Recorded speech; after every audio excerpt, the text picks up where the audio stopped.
21 mars 2026, voilà la date retenue ici à Agbanou pour célébrer en différé les droits de la femme, une organisation rendue possible aux leaders politiques de l'arrondissement. Marcel Setondi, le premier citoyen d'Agbanou, une célébration qui a permis de sensibiliser davantage les femmes sur leurs droits et leur rôle crucial dans le développement.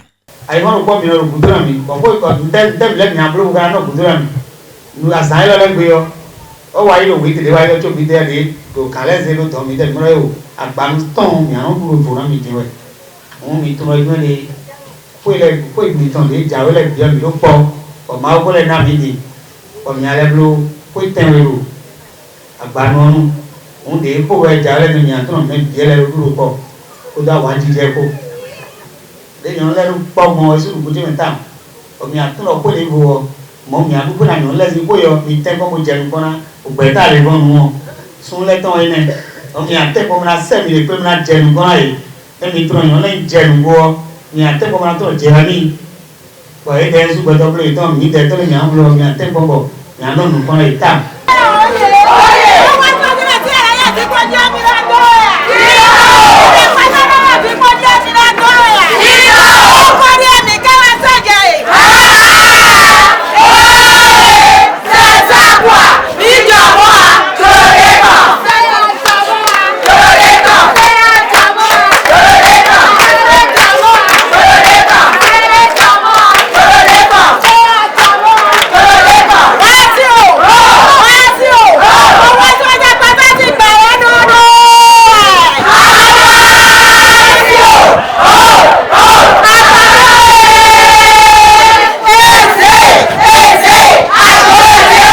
Ce moment a été mis à profit pour remercier ces femmes pour leur forte participation aux élections législatives et communales dernières, tout en les invitant à faire mieux pour les élections du 12 avril prochain. Nous sommes en train de célébrer la Journée internationale de la femme. À travers cette fête, nous avons quand même montré à la femme les droits qu'elles ont. Et autour des échanges, on a montré qu'elles ont beaucoup d'opportunités. Et le challenge pour ces femmes-là, c'est d'intensifier les sensibilisations. Montrer que la femme peut prendre des initiatives à tous les niveaux pour que le développement de notre localité là soit effectivement une réalité. Et ces femmes ont quand même compris à travers les communications qu'ils urgent que désormais, autour de quelques groupes que vous voyez là, que d'autres s'ajoutent pour que les fois à venir, ça soit une très belle fête. Le rôle de la femme aujourd'hui, dans la société en général, elle est importante. Et en les remerciant d'abord pour tout ce qu'ils ont eu à faire par le passé, lors des élections législatives et communales, nous avions quand même compris qu'il faut apporter à tout moment notre soutien à ces femmes quand il s'agira des initiatives venant des femmes. Les politiques des arrondissements voisins ne sont pas restés en marge de cette célébration. Ils se sont rendus disponibles pour soutenir l'initiative mise en place par Marcel Setondi. C'est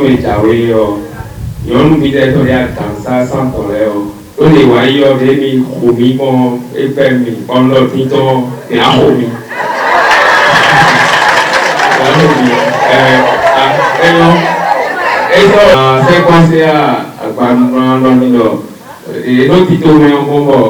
arrondissement le quoi la zémilio fio we make a gabo yes one na za ko la for to me e ka mo bo a to jamilo de o su de o e be je me bo ntuno yo le si ko de jawe o na yo ka le su da no ko ha bi lo di se ka ndo so e si de mi me yo le ko on ma se pe ya e si de mi ko a Evide, o tokoro gbẹmẹran esi din nínú mi pẹ̀rọ ẹyin mímọ́ à gbanúbílẹ̀ ọ ìdógbè pọ̀ bọ̀ mú èlò títọ́ sí ìgbèrò pọ̀ ìtọ́ mẹ́rẹ́ ọ èlò ní dàgbé yín ẹ̀ ló fòóté wáyé ọ mú àgbánú dósì ọ fi débù kóró alágàkàmẹ́ bó dósì hàn ètò ẹ̀sìn ìkìn fòóté mi búrọ́ à ẹ̀sìn ìkìn àró de mi ko me bo ti abi we mi ko bo ti abi bo yi no e we bo e yan le ti le no ya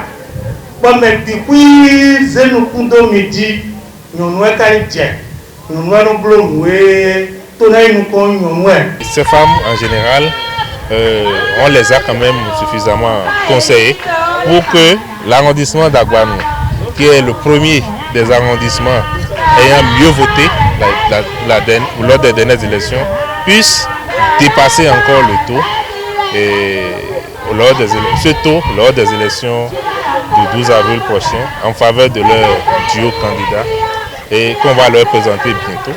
Mais on les a déjà soufflé que dans ce duo, une femme est représentée et tout ce dont elles auront besoin seront reçus favorablement. Je continue de leur dire merci pour tout ce qu'elles font pour le rayonnement de notre arrondissement. Faisant partie des associations venues des villages de l'arrondissement d'Agbanou, ils se disent très satisfaits de l'organisation et promettent faire mieux les éditions à venir. Cependant, ils n'ont pas manqué de réaffirmer leur disponibilité pour le scrutin présidentiel et de faire quelques doléances.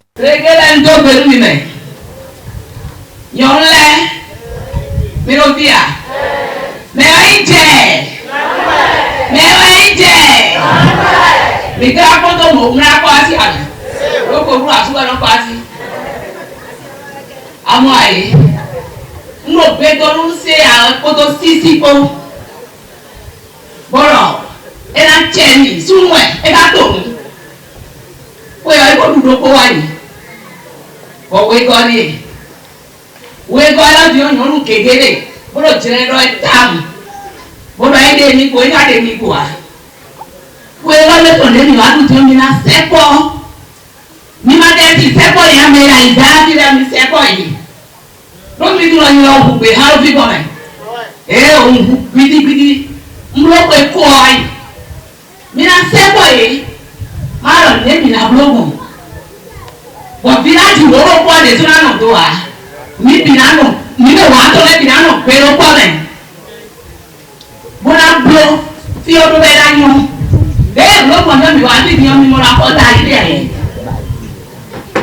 un gwere mo mi ano pero kwa me na blo bo ko ya era de tuna in be ton ko se ton bo a esi ko su na lo ko be so abo bon we village wa to binano village do ko so sa lo ko me o fi na lo pa so lo pe o ya to o pe o fu o ma so do do ba bo fu o ma so na le ba ge lo wa fi di o pe lo po association de développement qui comptable pour péter mo zonko awe mi mo da lo ni o ka ka me an so da na fu bon mi an yo ni o association ni ayi su kon na si o na ke ici arrondissement bo bi na me o mi an bo si la o fi e bi ni na de ko lo ma ni na se ko o do se ni san na lo ko fi e bi ni na ko lo yo no e bo ko da no ko ti mo mi a de mo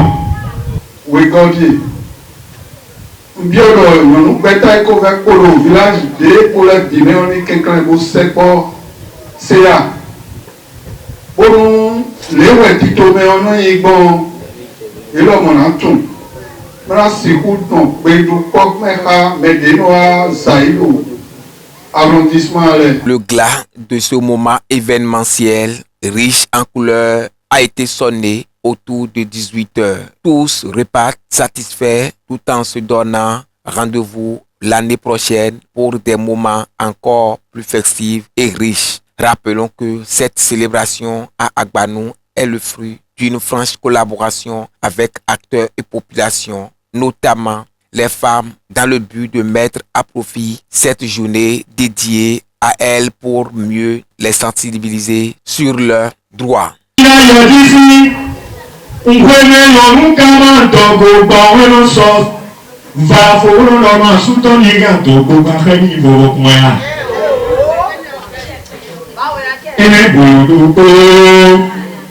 Il va afforir nous pétons, nous si du bien, il est refilé comme c'est clair. Pour faire dogo, d'autres, il tombe.